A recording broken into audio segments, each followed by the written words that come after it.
Bonne nouvelle pour la rentrée académique 2022-2023, l'École supérieure d'administration, d'économie, de journalisme et des métiers de l'audiovisuel ESAE vous ouvre les portes de ses différents sites. À Gbedjomende, à Bomé-Calavi, à Kpakpa et même à Parakou, l'université ESAE vous offre des bons d'études et des demi-bourses dans toutes ses filières en licence 1, 2 et 3. Et pour les 100 premières inscriptions en master 1 et 2, bénéficiez des demi-bourses. Nouveau bachelier, vous avez au moins la mention assez bien. Inscrivez-vous vite à ESAE et bénéficiez d'un bon de 50 000 francs CFA. Étudiants, étudiantes et nouveaux bacheliers, payez 200 000 francs CFA en sciences de gestion, sciences économiques, sciences juridiques et en administration des affaires en licence 1, 2 et 3 et 500 000 francs CFA en master 1 et 2, 250 000 francs CFA en administration générale, administration des finances, journalisme et métiers de l'audiovisuel en licence 1, 2 et 3 et 600 000 francs CFA en master 1 et 2. Alors, inscrivez-vous vite et profitez des offres exceptionnelles mais également d'un enseignement de qualité à l'université d'excellence ESAE. Infoline 90 93 65 21 ou le 98 98 14 00. ESAE, l'excellence à un nom. Bonjour à nouveau, chers amis internautes. Le quotidien béninois d'information générale et d'analyse, l'informateur titre ce matin en manchette: collecte de paiement, recouvrement et maintenance hospitalière. Deux agences créées, Patrice Talon et son gouvernement, veulent soulager les sociétés comme la SB2E et la SONEB dans le cadre du recouvrement de leurs créances. Aussi, ils veulent mettre en place une nouvelle dynamique en ce qui concerne la maintenance hospitalière. C'est pourquoi, lors du Conseil des ministres du mercredi 14 juin 2023, il a été décidé de la création de deux nouvelles agences.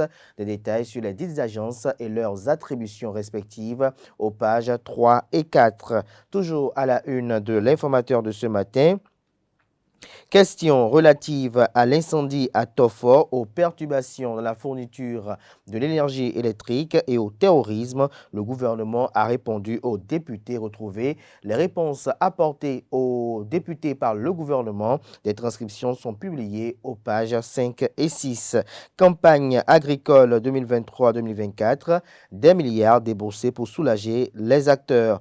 Cour de justice de la CEDEAO, le Sénégal a désigné son autorité d'exécution des décisions. Le Bénin, le Libéria, la Guinée-Bissau, la Sierra Leone et le Cap-Vert toujours attendus. Des détails sur l'article du journal à la page 7. L'oreille droite de la une de ce matin de l'informateur vous invite à découvrir dans les colonnes de sa parution les productions journalistiques des étudiants en formation à l'école supérieure d'administration, d'économie, de journalisme et des métiers de l'audiovisuel ESAE.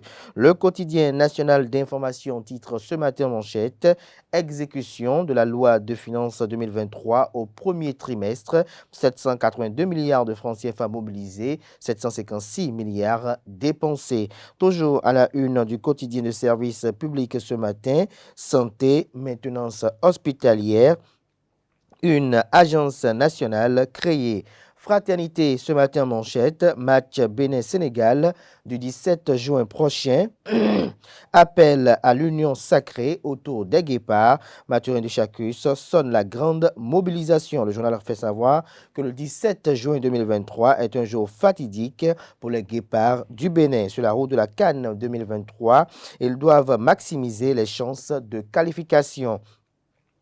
À cet effet, les guépards croiseront les crampons avec les Lions de la Teranga au stade général Mathieu Kérékou et l'objectif est d'arracher une victoire qui vaut plus qu'un trophée. Face aux Sénégalais, la bataille sera rude lorsqu'on sait surtout que Mané et ses coéquipiers, de même que les autres catégories d'âge, sont sur le toit de l'Afrique.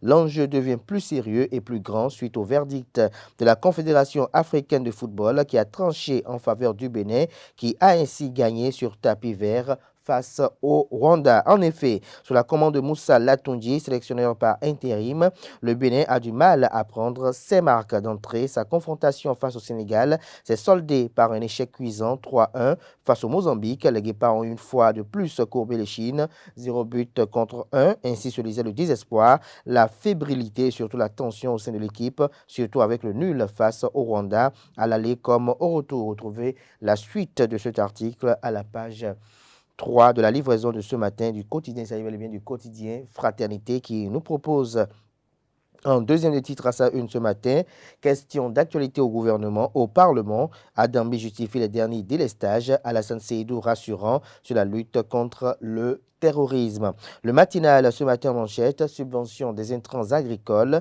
Le gouvernement débloque 30 milliards de francs CFA. SSP et NPK cèdent à 14 000 francs CFA le sac de 50 kg. Le flacon d'insecticide livré à 3 500 francs CFA aux 4 000 francs CFA. Des détails à la page 2 de la page ce matin du journal qui nous propose également comme titre ce matin à sa une débat d'orientation budgétaire 2024-2026 au Parlement. Les députés satisfaits des assurances du ministre d'État Romuald Wadaï.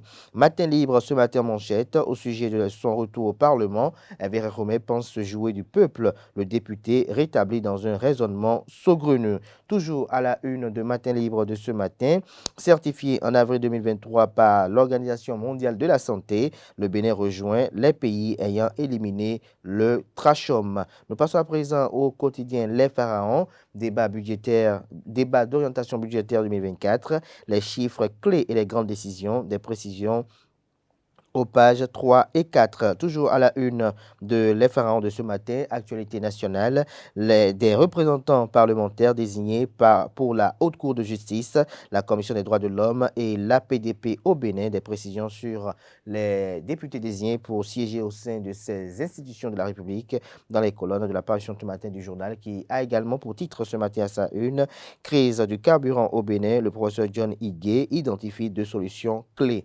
Le matin, ce matin, en manchette, lutte contre les maladies tropicales négligées.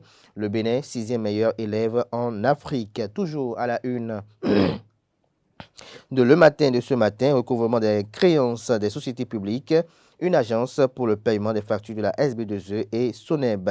Info Matin, ce matin en manchette, politique de la chaise vide au palais des gouverneurs, une option idéale pour les démocrates. Gasquiani Info, ce matin en manchette, parti les démocrates, subir et se taire. Nous passons à présent au journal Le Télégramme qui titre ce matin en deuxième des titres à sa une, contrôle de l'action gouvernementale à l'Assemblée nationale.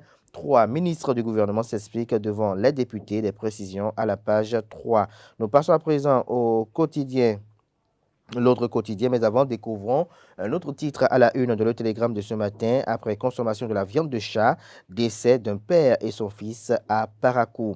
L'autre quotidien, ce matin, à sa une, recouvrement des créances d'électricité, d'eau et déchets solides. Les clients de la SB2E, SONEB et SGDS, désormais au même guichet.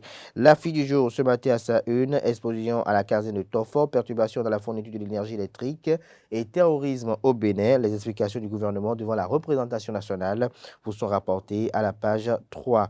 Le quotidien L'Enquêteur titre ce matin manchette, Conseil des ministres, subvention de 30 milliards pour le coton, alerte c'est une grosse anarque.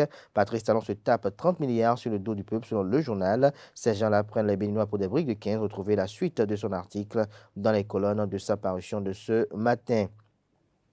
L'événement précis, titre en manchette, transport de pétrole brut du Niger vers le Bénin, les travaux maritimes de la station terminale de Sémécraké achevés, des précisions à la page 12. Crise au sein du conseil communal de Copargo, force Corée pour un Bénin émergent FCBE, saisit Patrice Talon pour trancher.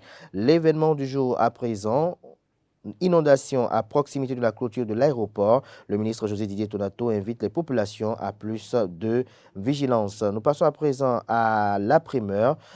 Gestion des débats parlementaires sous la 9e législature. La stratégie payante du président Loïc Béou, nous l'avons, est à retrouver en page 3. Le dynamisme info ce matin, suscitation de la candidature de l'homme de main du boss. Ainsi prépare-t-on le Dauphinat, s'interroge le confrère. Des détails sur son article dans la colonne de sa parution de ce matin. Décryptage info pour boucler ce matin. Assemblée nationale, budget de l'État exercice 2024. Romuald Ouadaï présente les grandes orientations et fait le débat avec les députés. Ce sera tout pour la une des journaux.